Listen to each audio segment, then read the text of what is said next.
او کالذی مر علی قریۃ وہی خاویۃ علی عروشہا، یا پھر اس شخص کے واقعے کو ذرا یاد کرو، کیا تم نے نہیں دیکھا کہ جس کا گزر ہوا ایک بستی پر اور وہ اوندھی پڑی ہوئی تھی اپنی چھتوں پر. اگرچہ مختلف تفاسیر میں مختلف آپ کو شاید اس کی تعبیرات ملے. یہ اصل میں ہوا ہے کہ جب نمرود، جس کا نام تھا بخت نصر، نیبوکیڈنیزر، اس نے 586 قبل مسیح میں، حضرت مسیح سے 586 قبل، اس نے حملہ کیا فلسطین پر. دیکھیے عراق اور فلسطین کی، اسرائیل کی اور عراق کی اس وقت بھی سب سے بڑی دشمنی ہے آپس میں. وہی دشمنی جو ہے 2500 سال پرانی بھی ہے. اس نے وہ نمرود بابل، نیبوکیڈنیزر جس کا نام تھا، اس نے حملہ کیا. 12 لاکھ کی آبادی تھی، 6 لاکھ کو قتل کیا اور 6 لاکھ کو بھیڑوں بکریوں کی طرح ہانکتا ہوا قیدی بنا کر لے گیا. 150 برس تک کیپٹیوٹی میں رہے ہیں یہ، اور یروشلم اجڑا رہا ہے. کوئی نفس نہیں، کوئی متنفس نہیں تھا، کوئی انسان نہیں، کوئی 2 اینٹیں سلامت نہیں چھوڑی. اسی وقت وہ ہیکل سلیمانی جو ہے وہ شہید کیا گیا، اور ان کے کہنے کے مطابق اس کے ایک تہخانے میں وہ تابوت سکینہ بھی تھا جہاں ربائی ان کے موجود تھے، اور وہ ربائی بھی وہیں پر ان کی موت واقع ہوئی، اور تابوت سکینہ بھی ہے اگر ان کا قول صحیح ہے. تو جس زمانے میں یہ اجڑی ہوئی بستی تھی، حضرت عزیر علیہ السلام کا گزر ہوا، انہوں نے دیکھا کوئی متنفس نہیں. تو انہوں نے کیا کہا؟ قال انا یحیی ھذہ اللہ بعد موتہا، اللہ اس بستی کو اس کے اس طرح مردہ اور برباد ہو جانے کے بعد کیسے زندہ کرے گا؟ اب اس میں کیسے احیاء ہو سکتا ہے؟ دوبارہ کیسے اس میں لوگ آ کر آباد ہو سکتے ہیں؟ اتنی بڑی بربادی، اتنی تباہی، کوئی متنفس نہیں، کوئی 2 اینٹیں سلامت نہیں. فَأَمَاتَهُ اللَّهُ مِئَةَ عَامٍ ثُمَّ بَعَثَهُ، تو اللہ نے اس پر موت وارد کر دی 100 برس کے لیے، اور پھر انہیں اٹھایا. قَالَ كَمْ لَبِثْتَ، سوال کیا کتنے عرصے رہے ہو یہاں؟ حضرت عزیر جو ہیں، چونکہ جو رینائسنس ہوا ہے تاریخ بنی اسرائیل میں، اس کے نقیب، اس کے اصل جو بنیاد ہے وہ یہ ہے. انہوں نے پھر اصلاح کی، جو زوال ان میں آیا تھا اخلاقی اور دینی، پھر یہ اٹھے کمر کس کر جب اللہ تعالیٰ نے یہ مشاہدات کرا دیے، اور پھر جا کر وہاں تبلیغ کی اور دعوت کی دی، اور وہی ان یہودیوں کے اندر جو کیپٹیوٹی میں تھے انہیں پھر اصل دین کی تعلیم دی، روح دین کو زندہ کیا. تو گویا کہ وہاں سے پھر ان کا احیاء ہوا ہے. کب لبثت، کتنے عرصے رہے ہوگے تم؟ قال لبثت یوما و بعض یوم، اب اس کو ایسے محسوس ہوا جیسے سویا تھا تھوڑی دیر کے لیے، میں 1 دن رہا ہوں یا دن کا کچھ حصہ. قال بل لبثت 100 عام، نہیں، اللہ نے فرمایا نہیں، تم 100 سال رہے ہو. فانظر الی طعامک و شرابک لم یتسنہ، تو ذرا اپنے کھانے اور جو مشروب تمہارے ساتھ تھا سفر میں، ذرا اس کو دیکھو، ان کے اندر کوئی بساند پیدا نہیں ہوئی، سڑے نہیں ہیں، ان کے اندر کوئی خرابی پیدا نہیں ہوئی. وانظر الی حمارک، آپ دوسری طرف اپنے گدھے کو دیکھو جو تمہاری سواری کا گدھا تھا. وَلَنَجْعَلَكَ آیَةً لِلنَّاسِ، وہ بالکل ختم ہو چکا تھا، اس کی ہڈیاں ہی رہ گئی تھی، گوشت گل چکا تھا، کچھ نہیں تھا. 100 برس. وانظر الی حمارک وَلِنَجْعَلَكَ آیَةً لِلنَّاسِ، اور ہمیں تو بنانا ہے تجھے ایک نشانی لوگوں کے لیے، یعنی خود اے عزیر تمہیں ایک نشانی بنانا ہے، اور تمہیں نشانی بنانے کے لیے یہ نشانی ہم تمہیں دکھا رہے ہیں تاکہ یقین جو ہے، یقین کامل تمہارے اندر پیدا ہو جائے. وانظر الی حمارک ولنجعلک آیۃ للناس وانظر الی العظام، اب دیکھو ان ہڈیوں کو، کیف ننشزھا، کیسے ہم انہیں اٹھاتے ہیں، ابھارتے ہیں. وہ ہڈیاں خود ابری اور جڑ کر کھڑی ہو گئی. ثم نکسوھا لحما، پھر دیکھو تمہاری نگاہوں کے سامنے اس کو گوشت پہناتے ہیں. فلما تبین لہ، جب یہ سب اس کے سامنے واضح ہو گئی بات، مشاہدہ بھی کر لیا، قال اعلم ان اللہ علی کل شیء قدیر، ان کا میں نے پوری طرح جان لیا، مجھے پورا یقین قابل حاصل ہو گیا کہ اللہ ہر شے پر قادر ہے. یعنی وہ اس اجڑی ہوئی بستی کو بھی دوبارہ آباد کر سکتا ہے. جو میں نے سمجھا تھا کہ اب یہ کیسے آباد ہوگی، یہ بات نہیں ہے، یہ آبادی اللہ تعالیٰ کے اختیار میں. چنانچہ اس کے بعد ہوا، اس لیے کہ اس کے بعد واقعہ تو یہ ہوا کہ جو ایران کا بادشاہ تھا کیخورس یا سائرس، جن کو کہ قرآن مجید ذوالقرنین کہتا ہے، جن کا تذکرہ سورہ کہف میں آئے گا. پھر آپ کو معلوم ہے کہ یہ پیلسٹائن، ادھر عراق کے بعد ایران، دشمنیاں تو تھیں. کیخورس نے حملہ کیا بابل پر، عراق پر، اور دشمن کا دشمن دوست ہوتا ہے. تو یہودیوں کو اجازت دے دی، کیپٹیوٹی سے نجات دے دی، جاؤ تم واپس جاؤ، اپنا شہر دوبارہ بناؤ۔ چنانچہ وہ گئے اور پھر انہوں نے جا کر وہاں پر 136 سالوں میں ان کی دوبارہ جو ہے یہ بستی بسی، اور پھر یروشلم کو انہوں نے آباد کیا، اور پھر انہوں نے وہاں ہیکل سلیمانی دوبارہ بنایا، جس کو وہ سیکنڈ ٹیمپل کہتے ہیں۔ وہ سن 70 عیسوی میں ٹائٹس رومن جنرل کے ہاتھوں تباہ ہوا تھا، جو اب تک تباہ ہوا پڑا ہے۔ 1927 برس سے ان کا کعبہ زمیں بوس ہے، یہ نوٹ کر لیجئے اس بات کو۔ اسی لیے آگ لگی ہوئی آج دنیا بھر کے یہودیوں کے دلوں میں۔ اب تو ہماری حکومت ہے وہاں پر، ہم اپنا یہ جو بھی کچھ یہاں پر اس احاطے میں بنا دیا گیا ہے سب کو ختم کریں گے اور اپنا ہیکل سلیمانی بنائیں گے۔ اس کے بلو پرنٹس بن چکے ہیں، نقشے بن چکے ہیں، ہر چیز تیار ہے۔ بس کسی دن کوئی ایک دھماکہ ہوگا، کوئی بم جو ہے کہیں پر پلانٹ کیا جائے گا، خبر آ جائے گی کہ کسی فینیٹک نے کہیں وہاں پر جا کر رکھ دیا، جیسے ایک فینیٹک گیا تھا مسجد الخلیل میں اور 70 مسلمانوں کو شہید کر کے خود بھی اس نے خودکشی کر لی تھی، اور ڈاکٹر تھا، امریکن ڈاکٹر گولڈسٹین۔ اسی طریقے کا کوئی فینیٹک جائے گا اور وہ اس کو گرا دے گا، پھر کہیں گے جب یہ گر ہی گیا ہے، جیسے مسجد ایودھیا کا معاملہ ہے، اب گر گئی ہے تو بھائی ہمیں رام مندر بنانے دو، کاہے کو تم اب یہ مسجد کاہے کو بناتے ہو؟ وہ ہوگا، اور یہ میں سمجھتا ہوں کہ چند ہفتوں کی یا چند مہینوں کی بات ہے، یہ ہونے والا ہے فوراً۔ بہرحال یہ تو ہو گیا حضرت عزیر کا قصہ۔ اب اسی طرح کا ایک معاملہ حضرت ابراہیم کا مشاہدہ ہے۔ وَإِذْ قَالَ إِبْرَاهِيمُ رَبِّ أَرِنِي كَيْفَ تُحْيِي الْمَوْتَىٰ، اور یاد کرو جب کہ ابراہیم نے بھی کہا تھا پروردگار ذرا مجھے دکھا دے، مشاہدہ کرا دے، تو مردوں کو کیسے زندہ کرے گا؟ قَالَ أَوَلَمْ تُؤْمِنْ، اللہ تعالیٰ کا سوال جو ہے بڑا بہت تیکھا ہے، تو کیا تم ایمان نہیں رکھتے؟ قَالَ بَلَىٰ، ایمان تو میرا ہے، میں مانتا ہوں ایمان ہے، وَلَٰكِن لِيَطْمَئِنَّ قَلْبِي، پورا دل کا اطمینان چاہتا ہوں، پورا یقین ہو جائے۔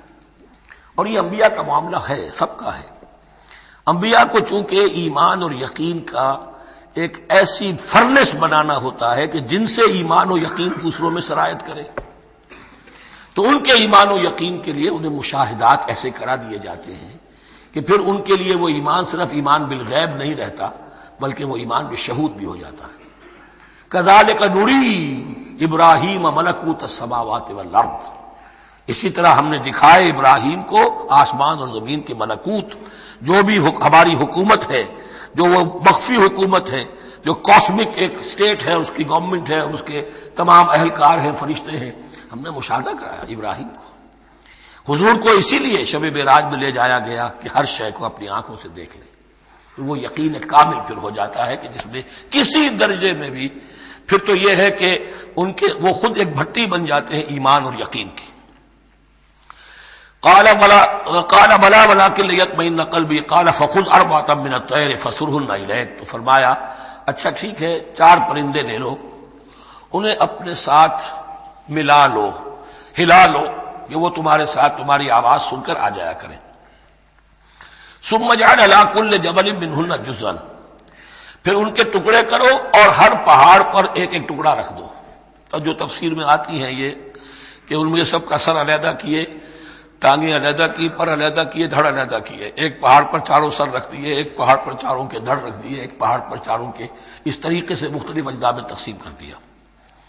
قال فخذ أربعة من الطير فصرهن إليك ثم اجعل على كل جبل منهن جزءا، پھر ہر پہاڑ پر ان میں سے ایک ایک حصہ رکھ دو۔ ثم ادعوهن، پھر ان کو ذرا پکارو، وہی سیٹی بجاؤ جو تم بجاتے تھے ان کو بلانے کے لیے۔ ثم ادعوهن يأتينك سعيا، وہ دوڑتے ہوئے آ جائیں گے۔ وَاعْلَمْ أَنَّ اللَّهَ عَزِيزٌ حَكِيمٌ، اور جان لو اس بات کو یقین کے ساتھ کہ اللہ تعالیٰ زبردست ہے، کمال حکمت والا۔ اب 2 رکوع آ رہے ہیں انفاق فی سبیل اللہ پر، اور یہ قرآن مجید کا ذروہ سلام ہے انفاق کے موضوع پر۔ لیکن ان کو پڑھنے سے پہلے نوٹ کر لیجئے کہ اللہ کی رضا جوئی کے لیے اپنا مال خرچ کرنا جو ہے، اس کے لیے دین میں کئی اصطلاحات ہیں۔ کھانا کھلانا، یطعمون الطعام علی حبہ مسکینا ویتیما واسیرا، آتى المال علی حبہ ذوی القربى والیتامى، ایتاء مال، اعطاء، پھر اس سے آگے آتا ہے صدقہ، زکوٰۃ، انفاق، قرض حسنہ، یہ 5-6 ٹرمز ہیں، لیکن ان ٹرمز کے اندر ایک تقسیم ذہن میں رکھیے کہ 2 مدیں ہیں بڑی بڑی اللہ تعالیٰ کی رضا جوئی کے لیے مال خرچ کرنے کی۔ ایک مد ہے غربا، یتامى، مساکین، محتاج، بیوائیں، ان کے لیے، یعنی ابنائے نو میں سے، یا آپ کے معاشرے کے اجزاء ہیں، آپ کے بھائی بند ہیں، آپ کے رشتہ دار ہیں، آپ کے اعزاء و اقرباء ہیں، ان کے لیے خرچ کرنا، تو یہ بھی اللہ کو بہت پسند ہے، اس کا اجر ملے گا، یہ بھی گویا کہ اللہ تعالیٰ ہی کے لیے آپ نے خرچ کیا۔ ایک عین اللہ کے دین کے لیے خرچ کرنا، انفاق کا لفظ اس کے لیے ہے، اور قرض حسنہ اس کے لیے۔ انفاق مال، انفاق فی سبیل اللہ، اللہ کی راہ میں خرچ کرنا، اللہ کے دین کی دعوت کو عام کرنا، اللہ کی کتاب کے پیغام کو عام کرنا، اللہ کے دین کی دعوت کو اس طرح ابھارنا کہ باطل کے ساتھ زور آزمائی کرنے والی ایک طاقت پیدا ہو جائے، ایک جماعت وجود میں آئے، ان کے لیے اساد و سامان فراہم کیا کرنا تاکہ دین کے غلبے کی ہر مرحلے کے جو تقاضے اور ضرورتیں ہیں وہ پوری ہو سکیں۔ تو جو اس کام میں صرف ہوگا وہ ہے انفاق فی سبیل اللہ یا اللہ کے ذمے قرض حسنہ۔ تو یہاں اصل میں اس کی بات ہو رہی ہے، انفاق کی۔ مثل الذین ينفقون اموالهم فی سبیل اللہ ہے، مثال ان کی جو اپنے مال خرچ کرتے ہیں اللہ کی راہ میں۔ عام طور پر یہ فی سبیل اللہ جو ہے وہ سبیل پانی کی بنا دی، وہ بھی سبیل ہے، ٹھیک ہے، وہ بھی سبیل تو ہے، نیکی کا وہ بھی راستہ ہے، سبیل اللہ ہے، لیکن یہ کہ فی سبیل اللہ خرچ جو ہے اس کا بالکل مفہوم اور ہے، وہ صدقہ ہے، خیرات ہے، زکوٰۃ بھی اصلاً جو ہے وہ غریبوں کا حق ہے، لیکن اس میں بھی ایک مد سبیل اللہ کی رکھی ہوئی ہے۔ اگر تو آپ کے قریب اعزاء و اقارب ہیں، غربا ہیں، تو ان کا حق فائق ہے، پہلے ان کو دیجیے، ورنہ پھر یہ ہے کہ اس میں سے جو بھی ہے وہ دین کے کام کے لیے۔ جب دین یتیمی کی حالت کو آ گیا ہو تو سب سے بڑا یتیم تو دین ہے، آج کے وقت سب سے بڑا یتیم دین ہے۔ بہرحال فی سبیل اللہ انفاق۔ مثل الذین ينفقون اموالهم فی سبیل اللہ کمثل حبۃ انبتت 7 سنابل فی کل سنبلۃ 100 حبہ، مثال ان کی جو اللہ کی راہ میں خرچ کرتے ہیں اللہ کے دین کے لیے، ایسے ہے جیسے ایک دانہ کہ اس سے 7 سنبلیں پیدا ہوئیں، 7 خوشیں، 7 بالیاں، یہ 7 سٹے۔ باجرے کا سٹا ہوگا، کتنے دانے ہوتے ہیں اس میں؟ مکئی کا سٹا ہے، اس میں کتنے دانے ہیں؟ فی کل سنبلۃ 100 حبہ، اس میں 100 دانے موجود ہیں ہر ایک میں، تو ایک دانے سے 700 دانے وجود میں آ گئے۔ اسی طریقے سے اللہ تعالیٰ جو بھی اس کے دین کے لیے مال خرچ کرے گا اس کے مال میں اضافہ کرے گا، اللہ تعالیٰ ان کو جزا دے گا اور اس کو بڑھاتا رہے گا اپنے ہاں۔ واللہ یضاعف لمن یشاء، اور یہ تو تمہیں تمثیلاً بتایا ہے، اللہ اس سے بھی دگنا کرے گا جس کو چاہے گا، صرف 700 گنا نہیں، اور جتنا چاہے گا بڑھائے گا۔ واللہ واسع علیم، اللہ کے خزانوں میں کوئی کمی نہیں ہے، بڑی وسعت والا ہے اللہ، بہت سمائی والا ہے اور وہ سب کچھ جاننے والا ہے۔ الذین ينفقون اموالهم فی سبیل اللہ، پھر جو لوگ کہ اپنا مال خرچ کرتے ہیں اللہ کی راہ میں، ثم لا يتبعون ما انفقوا منا ولا اذى، پھر جو کچھ وہ خرچ کرتے ہیں اس کے بعد نہ تو تکلیف پہنچاتے ہیں نہ احسان جتاتے ہیں۔ دیکھیے جی، میں نے اس وقت اتنا چندہ دیا تھا، معلوم ہوا کہ میرا حق جو ہے وہ زیادہ ہے، پھر میری بات مانی جانی چاہیے۔ ہم چندے زیادہ دیتے ہیں تو رات میں بات بھی تو ہماری چلنی چاہیے۔ یا اگر کسی جو کارکن کو دیا ہے جو اللہ کے دین کے لیے کام کر رہا ہے، یہ بھی ان 2 رکوعوں کے آخر میں بات واضح ہو جائے گی۔ کوئی شخص ہے اللہ کے دین کے کام میں لگا ہوا، آپ اس کو ساتھ تعاون کر رہے ہیں تاکہ وہ اپنی معاش کے اوپر اپنا وقت نہ لگائے، اپنا پورا وقت جو ہے وہ دین کی خدمت میں لگائے، لیکن اب اگر کہیں آپ نے اس کو جتا بھی دیا، اس پر احسان بھی رکھ دیا، کوئی تکلیف دے کلمہ کہہ دیا، تو جو آپ کا اجر و ثواب تھا وہ 0 ہو جائے گا۔ الذین ينفقون اموالهم فی سبیل اللہ ثم لا یتبعون ما انفقوا منا ولا اذى، جو انفاق کرتے ہیں اس کے بعد اس کے پیچھے نہ تو جتلاتے ہیں نہ کوئی اور تکلیف پہنچاتے ہیں، لہم اجرہم عند ربہم ولا خوف علیہم ولا هم یحزنون، ان کا اجر ان کے رب کے پاس محفوظ ہے اور ان کے لیے مغفرت ہے، ولا خوف علیہم ولا هم یحزنون، ان کے اوپر نہ کوئی خوف ہوگا اور نہ کوئی ان کو حزن سے دوچار ہوں گے۔ قول معروف، بھلی بات کہنا، ومغفرہ اور درگزر کرنا، خیر بہتر ہے من صدقۃ، اس خیرات سے یتبعھا اذی، جس کے بعد کے اذیت پہنچائی جائے۔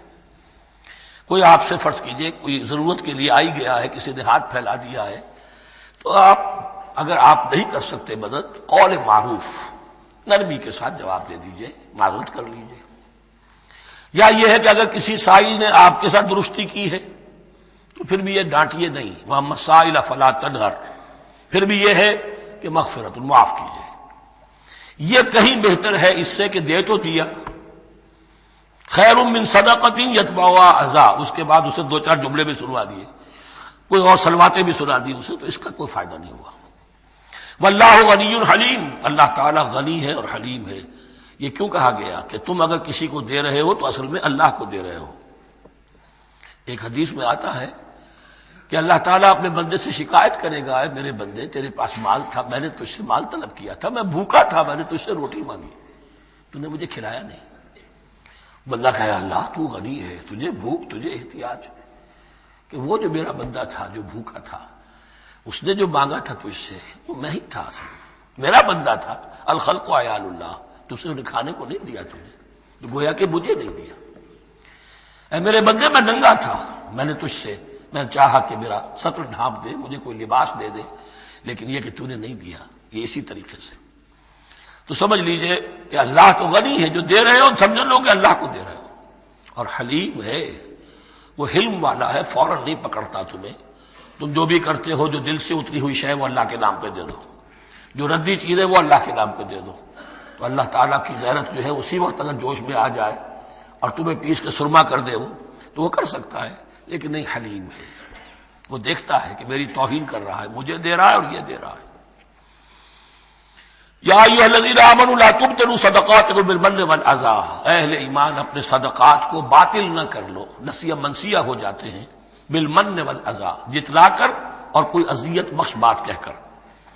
کالذی ينفق مالہ رئاء الناس، ان لوگوں کی طرح، اس شخص کی طرح جو اپنا مال خرچ کرتا ہے لوگوں کو دکھانے کے لیے. دے تو رہا ہے صدقات، چیریٹی ہاؤس، بڑے بڑے ادارے قائم کر دیے ہیں، یہ کہ سب ریاکاری ہے.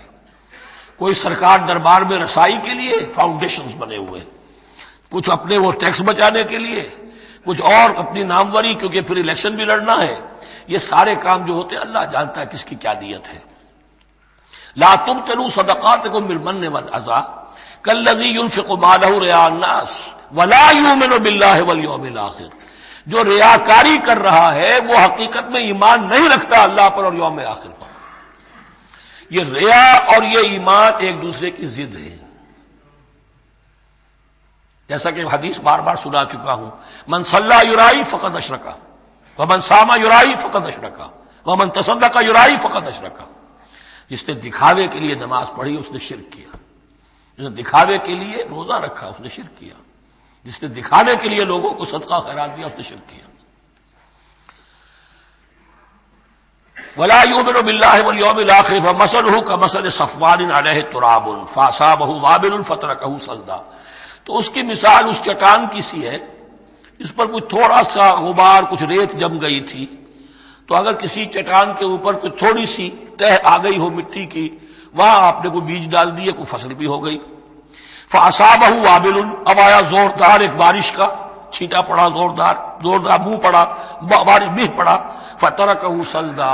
وہ ساری اوپر کی تھوڑی سی تہ تھی، وہ مٹی بھی بہہ گئی اور آپ کی محنت بھی گئی، وہ آپ کا بیج بھی گیا اور آپ کی فصل بھی گئی. وہ چٹان جو ہے چٹیل چٹان وہ اندر سے نکل آئی، یعنی سب کچھ گیا. ریاکاری میں اس کا مطلب یہ ہے مال بھی دیا اور حاصل کچھ نہ ہوا، بیج بھی گیا، اور اللہ کے ہاں کسی اجر و ثواب کا سوال ہی نہیں.